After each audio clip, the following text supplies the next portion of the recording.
Councilmember, our next question is from Annette Jimenez of New York Acorn. Good evening, Councilman. I am a parent of children in Harlem public schools. I personally have seen the struggles of having my children in failing schools. Now my kids are in a successful school where students are achieving high standards, but the DOE is choosing to downsize the school to make room for a charter. Whatever one's view may be on the success of charter schools, they serve only 2% of New York City's public school students. Meanwhile, many of the large schools that serve thousands continue to fail. What is your plan to turn around these failing schools so that we don't have a two-tier system of have or have-not public schools? I am absolutely not a fan of charter schools. I have never been.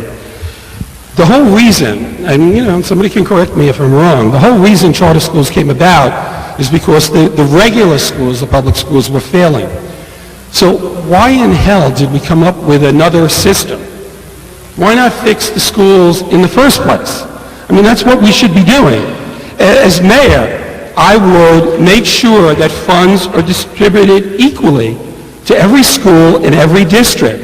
Actually, that's one of the reforms that I've introduced in the city council, with city council funds.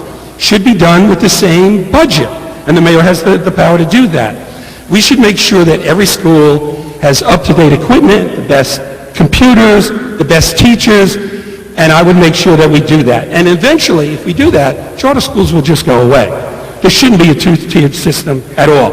And let me just add, if I have some time left, it would be my pleasure as mayor to say to Joel Klein, you are fired. Don't let the door hit you on the way out. He is an absolute disgrace.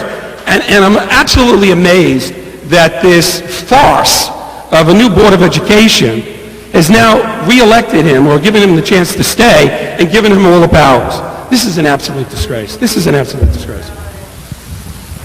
Councilman, just to try to take this conversation a little further, the one concrete thing I heard you say was that you would distribute funds equally throughout the city, and I don't know if that means that those schools that were in trouble would be getting less money, because at this point, I think additional monies are being directed at the underperforming schools. And beyond that, can you be a little bit more specific about about your approach to reforming education? What are your priorities? What is your philosophy? Well, I think, obviously if there are some, schools that are getting extra money because they're low performing, I'm not going to touch that.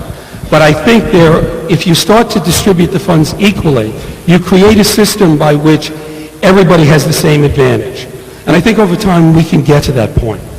In terms of what I would do for the actual school, well, first of all, if with your support and other New Yorkers I'm elected, the day after November, the day after the general election, I would start sitting down with the principals, the teachers, and the parents and trying to come up with a system that we could all be proud of. Some real discussion.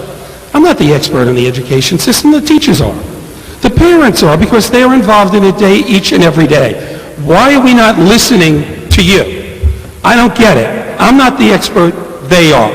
I would involve them in the process. And I think if I've listened to enough teachers and principals and parents, we stop teaching to the test.